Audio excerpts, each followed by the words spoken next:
Hi friends, welcome back to Sajitha's creation. ഇന്നത്തെ വീഡിയോയിൽ ഒരു നിസ്കാരക്കുപ്പായാണ് കേട്ടോ കാണിക്കുന്നത്.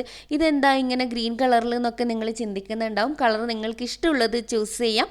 അതുപോലെ തന്നെ ഈ ഒരു നിസ്കാരക്കുപ്പായം നമ്മൾ വെയർ ചെയ്യുന്ന സമയത്ത് ഒന്നായിട്ട് ഇട്ട് കൊടുത്താൽ മതി. നമുക്ക് മക്കനെ വേറെ, നിസ്കാരക്കുപ്പായം വേറെ, അങ്ങനെ ഒന്നും യൂസ് ചെയ്യേണ്ട ആവശ്യമില്ല. ഒന്ന് മാത്രം യൂസ് ചെയ്താൽ മതി കേട്ടോ. നമ്മൾ ട്രാവൽ ചെയ്യുന്ന സമയത്തൊക്കെ നമുക്ക് ഏറ്റവും യൂസ്ഫുൾ ആയിട്ടുള്ള ഒന്നാണ് ഈ ഒരു ഡ്രസ്സ് വരുന്നത്. അപ്പോൾ നിങ്ങൾ ഈ ഒരു വീഡിയോ കാണുക. ഞാൻ ചാനൽ തുടങ്ങിയ മുതൽ എനിക്ക് റിക്വസ്റ്റ് വരുന്ന ഒരു ഡ്രസ്സാണിത്. പക്ഷേ എനിക്ക് ആ സമയത്തൊന്നും സ്റ്റിച്ച് ചെയ്യാൻ പറ്റിയില്ല. ലേറ്റായിട്ടാണെങ്കിലും നമുക്ക് അടിപൊളിയായിട്ട് ഈ ഒരു പ്രയർ ഡ്രസ്സ് സ്റ്റിച്ച് ചെയ്തെടുക്കാം. ഇതിൻ്റെ ഒരു പ്രത്യേകത, ഇതിന് സ്ലീവ് വേണ്ട, അതുപോലെ നെക്ക് കട്ട് ചെയ്യേണ്ട. വളരെ സിമ്പിളായിട്ട് നമുക്കിത് കട്ട് ചെയ്ത് സ്റ്റിച്ച് ചെയ്തെടുക്കാൻ പറ്റും. ബിഗിനേഴ്സിന് പോലും ഈസി ആയിട്ട് ചെയ്യാൻ പറ്റും കേട്ടോ. ഈ ഒരു പ്രയർ ഡ്രസ്സ് സ്റ്റിച്ച് ചെയ്യാൻ വേണ്ടിയിട്ട് ഏതാണ്ട് ഒരു 4 മീറ്ററോളം ക്ലോത്ത് നമുക്ക് വേണം. 60 ഇഞ്ചിൻ്റെ ക്ലോത്താണ് ഞാനിവിടെ എടുത്തിരിക്കുന്നത്. ക്ലോത്തിനെ ഞാനിവിടെ 2 പീസായിട്ട് കട്ട് ചെയ്ത് വെച്ചിട്ടുണ്ട്. അതേതളവിലാണ്, എത്രയാണ് അളവ് വേണ്ടത് എന്നൊക്കെ കൃത്യമായി ഒരു പേപ്പറിൻ്റെ സഹായത്തോടെ ഞാൻ നിങ്ങൾക്ക് കാണിച്ചു തരാം. പേപ്പറിലാണ് ഞാൻ എത്രയാണ് ക്ലോത്തിൻ്റെ ഇറക്കം വേണ്ടത് എന്ന് പറയുന്നത്. അപ്പോൾ പേപ്പറിൽ പറയുന്ന കാര്യങ്ങൾ കൃത്യമായി മനസ്സിലാക്കി വെക്കുക. ഞാനിപ്പോൾ ഇവിടെ ഇതാ 2 പീസ് കട്ട് ചെയ്ത് വെച്ചിട്ടുണ്ട്. ഒന്ന് ഫ്രണ്ട് പീസും ഒന്ന് ബാക്ക് പീസും ആണ്. ബാക്ക് പീസ് വൈറ്റിൽ കാണുന്നതും ഫ്രണ്ട് പീസ് ലൈനിൽ കാണുന്നതുമാണ്. ഞാനിത് ജസ്റ്റ് ഇതുപോലെ ഒന്ന് എഴുതി കാണിച്ചു തരാം. ഈ ലൈനിൽ വരുന്നതാണ് ഫ്രണ്ട് പീസ് വരുന്നത്. പ്ലെയിൻ ആയിട്ട് വരുന്നത് ബാക്ക് പീസാണ്. പ്രത്യേകം ശ്രദ്ധിക്കുക. ഫ്രണ്ട് പീസും ബാക്ക് പീസും തമ്മിൽ ലെങ്ത്തിൽ വളരെയധികം വ്യത്യാസമുണ്ട്. കാരണം നമുക്ക് മക്കനെ ഉൾപ്പെടെയാണ് വേണ്ടത്. അതുകൊണ്ട് തന്നെ ഫ്രണ്ട് പീസിൻ്റെ ഇറക്കം വരുന്നത് ഒരു 50 ഇഞ്ചാണ് കേട്ടോ. കൃത്യമായി ശ്രദ്ധിക്കുക. 50 ഇഞ്ചാണ് ഫ്രണ്ട് പീസിൻ്റെ ഇറക്കം വരുന്നത്. വീതിയല്ല, വീതി 60 ഇഞ്ചിൻ്റെ ക്ലോത്താണ്. ഇറക്കം വരുന്നത് 50 ഇഞ്ചാണ്. എന്നാൽ ബാക്ക് പീസിൻ്റെ ഇറക്കം വരുന്നത് 80 ഇഞ്ചാണ്. അതായത് ഫ്രണ്ട് പീസും ബാക്ക് പീസും തമ്മിൽ 30 ഇഞ്ചിൻ്റെ വ്യത്യാസമുണ്ട്. ഫ്രണ്ട് പീസിനേക്കാളും 30 ഇഞ്ച് കൂടുതലാണ് ബാക്ക് പീസ് വരുന്നത്. ഇപ്പോൾ നിങ്ങൾക്ക് ക്ലിയറായി എന്ന് കരുതുന്നു. ഇനി നമുക്ക് ഈ ഫ്രണ്ട് പീസ് ഒന്ന് മാറ്റി വെക്കാം. അതിനുശേഷം ബാക്ക് പീസ് മാത്രം എടുക്കാം. ക്ലോത്തിൽ ചെയ്യുമ്പോൾ നിങ്ങൾ ശ്രദ്ധിക്കേണ്ട കാര്യങ്ങളാണ് പറയുന്നത്. ബാക്ക് പീസ് മാത്രം എടുക്കുക. എന്നിട്ട് അതിൻ്റെ ഏറ്റവും മുകൾ വശം ഇതുപോലെ ഒന്ന് 1/2 ഇഞ്ച് ഫോൾഡ് ചെയ്യുക. വീണ്ടും ഒരു 1/2 ഇഞ്ച് ഫോൾഡ് ചെയ്തെടുക്കാം. കണ്ടോ, ഇതുപോലെ കൃത്യമായിട്ട് നമ്മളൊന്ന് ഫോൾഡ് ചെയ്ത് സ്റ്റിച്ച് ചെയ്തെടുക്കണം. ഇനി നമുക്കത് ക്ലോത്തിൽ ചെയ്ത് നോക്കാം. കണ്ടോ, ഇതുപോലെ ഞാൻ ബാക്ക് പീസ് എടുത്തിട്ടുണ്ട്. എന്നിട്ട് ബാക്ക് പീസിൻ്റെ മോശം വശത്തേക്കാണ് നമ്മൾ ഫോൾഡ് ചെയ്യേണ്ടത്. നേരത്തെ പേപ്പറിൽ കാണിച്ചതുപോലെ തന്നെ ഒരു 1/2 ഇഞ്ച് ഫോൾഡ് ചെയ്യുക. വീണ്ടും ഒരു 1/2 ഇഞ്ച് ഫോൾഡ് ചെയ്തിട്ട് സൈഡിലൂടെ സ്റ്റിച്ച് ചെയ്ത് കൊടുക്കുക കേട്ടോ. കണ്ടോ, ഇപ്പം നമ്മൾ കൃത്യമായിട്ട് സ്റ്റിച്ച് ചെയ്തെടുത്തിട്ടുണ്ട്. ഇത് പേപ്പറിൽ കാണിക്കുന്നത് നിങ്ങൾക്ക് ക്ലോത്തിൽ മുഴുവനായും കാണിക്കാൻ പറ്റാത്തത് കൊണ്ടാണ്. അതിനുശേഷം നമ്മൾ സ്റ്റിച്ച് ചെയ്തതിന് ശേഷം ഇതുപോലെ ഒന്ന് സെൻറ്ററിൽ വെച്ച് ഒരു സൈഡിലേക്ക് കോണായിട്ട് ഫോൾഡ് ചെയ്യുക. അതേപോലെ തന്നെ മറ്റേ സൈഡും ഫോൾഡ് ചെയ്തെടുക്കുക. കണ്ടോ, ഈ ഒരു ഷേപ്പിലായിരിക്കണം നിങ്ങൾ ഫോൾഡ് ചെയ്തെടുക്കേണ്ടത്. വീഡിയോ മുഴുവനായും നിങ്ങൾ ശ്രദ്ധിക്കുകയാണെങ്കിൽ നിങ്ങൾക്ക് മനസ്സിലാക്കാൻ പറ്റും കേട്ടോ. കണ്ടോ, ഇനി നമുക്ക് ക്ലോത്തിൽ നോക്കാം. ക്ലോത്തിൽ ഇപ്പോൾ നമ്മൾ മുകൾ വശം കൃത്യമായി ഫോൾഡ് ചെയ്തിട്ടുണ്ട്. എന്നിട്ട് കണ്ടോ, ഇതുപോലെ ഒന്ന് കോൺ ചെയ്തെടുക്കാം. ഈ ഒരു മെത്തേഡിലാണ് വരുന്നത് എന്ന് മനസ്സിലാവാൻ വേണ്ടിയിട്ടാണ് നമ്മൾ ഇതുപോലെ ഫോൾഡ് ചെയ്ത് വെക്കുന്നത്. നിങ്ങൾക്ക് സംശയമൊന്നും ഉണ്ടാവാൻ പാടില്ല എന്നത് എനിക്ക് നിർബന്ധമാണ്. അപ്പോൾ അതുകൊണ്ടാണ് ഞാൻ ഇതുപോലെ ഫോൾഡ് ചെയ്തിട്ട് ഫസ്റ്റ് തന്നെ കാണിക്കുന്നത്. അപ്പോൾ ഫോൾഡ് ചെയ്ത് വെക്കുമ്പോൾ നമുക്ക് കിട്ടുന്നത് ഈ ഒരു രീതിയിലാണ്. ഈ ഒരു ഭാഗമാണ് നമുക്ക് മക്കനെ ആയിട്ട് വരുന്നത് കേട്ടോ. അപ്പോൾ അങ്ങനെ ഫോൾഡ് ചെയ്ത് വരുമ്പോൾ ഇതുപോലെ ഒരു ത്രികോണ ഷേപ്പിലാണ് ഇത് ഉണ്ടാവുക. അപ്പോൾ ഇതിൻ്റെ മുകൾ വശം നമ്മൾ കുറച്ച് ഭാഗം ഓപ്പൺ ചെയ്തിട്ട് ബാക്കി ഭാഗമൊക്കെ ക്ലോസ് ചെയ്യാൻ പോവുകയാണ്. അപ്പോൾ അതെങ്ങനെയാണ് ചെയ്യേണ്ടതെന്ന് ഞാൻ കാണിച്ചു തരാം. കണ്ടോ, ഈ ഒരു കോണ് വരുന്ന ഭാഗത്ത് നിന്നും ഒരു 11 ഇഞ്ച് ഇറക്കിയിട്ട് മാർക്ക് ചെയ്ത് സ്റ്റിച്ച് ചെയ്യാണ് ചെയ്യുന്നത്. ഇങ്ങനെ തന്നെ വെച്ചിട്ട് നമുക്ക് മാർക്ക് ചെയ്യാം. പക്ഷെ അത് കൺഫ്യൂഷൻ ഇടയാക്കും. അപ്പോൾ അതുകൊണ്ട് തന്നെ ഞാൻ അതിനൊരു വഴി കണ്ടുപിടിച്ചിട്ടുണ്ട്. നമുക്കത് നോക്കാം. കണ്ടോ, നമ്മൾ ഈ ഫോൾഡ് ചെയ്ത ഭാഗം ഇതുപോലെ ഒന്ന് ഓപ്പൺ ചെയ്യാം. നിങ്ങൾക്കിപ്പോൾ മനസ്സിലായി കാണുമല്ലോ. അതിനുശേഷം നമ്മുടെ ക്ലോത്തിൻ്റെ നല്ല വശം വരുന്ന വിധം ഒന്ന് ഫോൾഡ് ചെയ്യുക. അതായത് സ്റ്റിച്ച് ചെയ്ത ഭാഗം മുകളിൽ വരുന്ന വിധത്തിൽ നീളത്തിൽ ഒന്ന് ഫോൾഡ് ചെയ്യുക. അതായത് 80 ഇഞ്ച് ഇറക്കത്തിലുള്ള ക്ലോത്തിനെ സെൻറ്ററിൽ ഒന്ന് ഫോൾഡ് ചെയ്ത് വെക്കുക. വീഡിയോ കണ്ടാൽ നിങ്ങൾക്ക് മനസ്സിലാവും. അതിനുശേഷം ഇവിടുന്ന് ഇങ്ങോട്ട്, അതായത് നമ്മുടെ ഏറ്റവും മുകൾ വശത്ത് ഒരു 11 ഇഞ്ച് വിട്ടിട്ട് ഇവിടെ ജസ്റ്റ് ഇതുപോലെ ഒന്ന് മാർക്ക് ചെയ്ത് കൊടുക്കുക. എന്നിട്ട് താഴ്വശം വരെ സ്റ്റിച്ച് ചെയ്ത് കൊടുക്കുക. ഈ ഒരു മാർക്ക് ചെയ്യുന്ന ഭാഗം നിങ്ങൾ സ്റ്റിച്ച് ചെയ്യേണ്ടതില്ല. ആ 11 ഇഞ്ച് ഇറക്കിയിട്ട് അവിടുന്ന് അങ്ങോട്ടേക്ക് വേണം നിങ്ങൾ സ്റ്റിച്ച് ചെയ്യാൻ തുടങ്ങാൻ വേണ്ടിയിട്ട്. നിങ്ങൾക്കിത് മനസ്സിലായി എന്ന് കരുതുന്നു. അല്ലാന്നുണ്ടെങ്കിൽ നമുക്ക് ക്ലോത്തിൽ കൂടി നോക്കാം. ബാക്ക് പീസിലാണ് കേട്ടോ ഇതൊക്കെ നമ്മൾ ചെയ്യുന്നത്.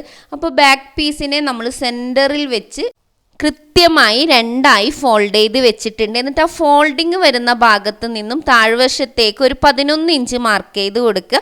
ഞാനിപ്പോൾ ഇവിടെ 10 ഇഞ്ചാണ് മാർക്ക് ചെയ്തത്. പക്ഷെ സ്റ്റിച്ച് ചെയ്ത് വെയർ ചെയ്യുന്ന സമയത്ത് എനിക്ക് ഭയങ്കര ടൈറ്റ് ഫീൽ ചെയ്തിട്ടുണ്ടായിരുന്നു. അപ്പോൾ അതുകൊണ്ട് തന്നെ നിങ്ങൾ ചെയ്യുമ്പോൾ ഒരു 10.5-11 ഇഞ്ചോളം എടുക്കുക. എന്നിട്ട് ഈ 11 ഇഞ്ച് മാർക്ക് ചെയ്ത പോയിന്റിൽ നിന്നും താഴ്വശത്തേക്ക് ഞാൻ മാർക്ക് ചെയ്ത ആ ഒരു ലൈനിലൂടെ താഴ്വശം വരെ സ്റ്റിച്ച് ചെയ്തെടുക്കാം.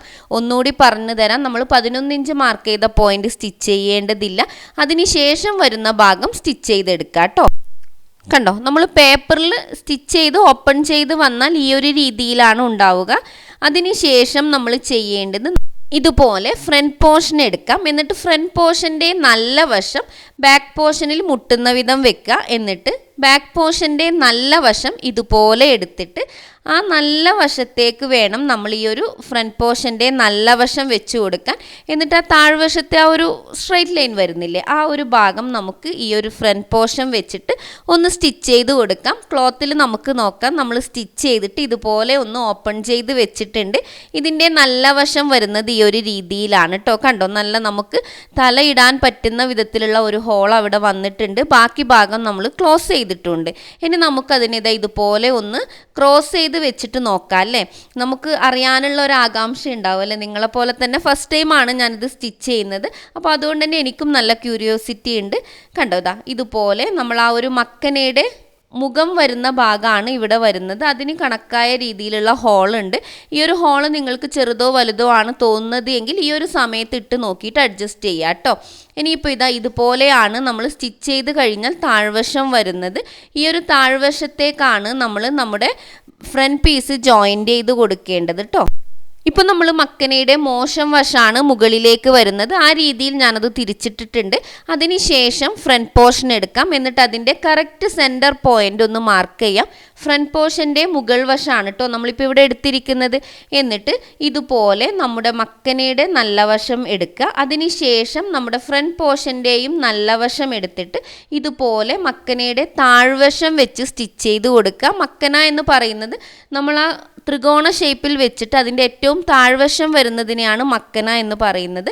അപ്പോൾ നമ്മുടെ ഫ്രണ്ട് പോർഷൻ്റെ സെൻറ്റർ പോയിൻ്റ് ഈ സ്റ്റിച്ച് ചെയ്ത പോയിന്റിൽ വെച്ചിട്ട് ഒരു സൈഡിലേക്ക് നമുക്ക് സ്റ്റിച്ച് ചെയ്ത് യോജിപ്പിച്ച് കൊടുക്കുക. അതേപോലെ തന്നെ വീണ്ടും സെൻറ്റർ പോയിന്റിൽ നിന്നും മറ്റേ സൈഡിലേക്കും സ്റ്റിച്ച് ചെയ്ത് യോജിപ്പിച്ച് കൊടുക്കുക. നിങ്ങൾക്ക് വീഡിയോ കണ്ടാൽ മനസ്സിലാവും.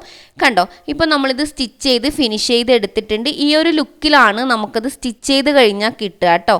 ഇതിൻ്റെ മുകൾ വശം ഇതുപോലെ ത്രികോണ ഷേപ്പിലുണ്ടാവും. അതുപോലെ മുകളിൽ കുറച്ച് ഭാഗം നമ്മൾ ഓപ്പൺ ചെയ്ത് കൊടുത്തിട്ടുണ്ട്. ബാക്കി ഭാഗം ക്ലോസ് ചെയ്തു. ഇനി ഞാനിവിടെ 2 പീസ് ക്ലോത്ത് കട്ട് ചെയ്ത് വെച്ചിട്ടുണ്ട്. അതെന്തിനാണെന്ന് നോക്കാം കേട്ടോ. കണ്ടോ, ഇതുപോലെ ആ 2 പീസ് ക്ലോത്തിനെയും സെൻറ്ററിൽ വെച്ച് ഫോൾഡ് ചെയ്യുക. എന്നിട്ട് ഇതുപോലെ ഇവിടെ എക്സ്ട്രാ ഒന്ന് ജോയിൻ്റ് ചെയ്ത് കൊടുക്കണം. കാരണം നമ്മുടെ നിസ്കാരക്കുപ്പായാണ്. അപ്പോൾ കൈ പൊന്തിക്കുന്ന സമയത്തൊന്നും അത് കയറി പോവാൻ പാടില്ല. കറക്റ്റ് നമ്മുടെ കൈ ഫിനിഷായി നിൽക്കണം. അതിന് വേണ്ടിയിട്ടാണ് ഒരു കുഞ്ഞു പീസ് ജോയിൻ്റ് ചെയ്ത് കൊടുക്കുന്നത്. അപ്പോൾ ക്ലോത്തിൽ ഞാനതിൻ്റെ നീളവും വീതിയും പറഞ്ഞു തരാം. 7 ഇഞ്ച് ഇറക്കത്തിൽ ആണ് ക്ലോത്ത് എടുത്തിരിക്കുന്നത്. അതുപോലെ തന്നെ നീളം വരുന്നത് ഏതാണ്ടൊരു 18 ഇഞ്ചിലാണ് വരുന്നത് കേട്ടോ. നമ്മൾ ഇലാസ്റ്റിക് ബാൻഡ് ഇട്ടിട്ടാണ് സ്ലീവിൻ്റെ എൻഡ് ഭാഗം സ്റ്റിച്ച് ചെയ്യുന്നത്. അപ്പോൾ ഈ ഒരു അളവിലുള്ള 2 പീസ് ക്ലോത്താണ് ഞാനിപ്പോൾ എടുത്തിരിക്കുന്നത്. ഇലാസ്റ്റിക് ബാൻഡ് കട്ട് ചെയ്യുന്ന സമയത്ത് നമ്മുടെ കൈയുടെ റൗണ്ട് കൃത്യമായി നോക്കിയതിന് ശേഷം വേണം എടുക്കാൻ വേണ്ടിയിട്ട്. അപ്പോൾ ഞാനിവിടെ 1/2 ഇഞ്ചിൻ്റെ ഇലാസ്റ്റിക് ബാൻഡാണ് എടുത്തത്. അത് നമ്മുടെ കയ്യിൽ ഇതുപോലെ ചുറ്റി കൊടുത്തു കഴിഞ്ഞാൽ തയ്യൽ തുമ്പ് കഴിഞ്ഞ് കറക്റ്റായിട്ട് നമ്മുടെ കയ്യിൽ നിൽക്കണം. ഏതാണ്ട് ഒരു 8 ഇഞ്ചിൻ്റെ നീളത്തിൽ ഇലാസ്റ്റിക് ബാൻഡ് എടുക്കാം. അതിനുശേഷം നമ്മുടെ ക്ലോത്തിൻ്റെ സെൻറ്റർ പോയിൻ്റ് ഒന്ന് മാർക്ക് ചെയ്ത് കൊടുക്കാം. അതിനുശേഷം നമ്മുടെ ഫ്രണ്ട് പീസ് ജോയിൻ്റ് ചെയ്ത ആ ഒരു പോയിന്റില്ലേ, നമ്മുടെ മെയിൻ ഫാബ്രിക്കിൽ ഫ്രണ്ട് പീസ് ജോയിൻ്റ് ചെയ്ത ആ ഒരു പോയിന്റിലേക്ക് നമ്മുടെ ഈ എക്സ്ട്രാ പീസ് കൃത്യമായി വെച്ച് കൊടുക്കുക. ആ ജോയിൻറ്റിൽ തന്നെ സെൻറ്റർ പോയിൻ്റ് വരുന്ന വിധത്തിൽ വേണം ആ പീസ് വെച്ച് കൊടുക്കാൻ വേണ്ടിയിട്ട്.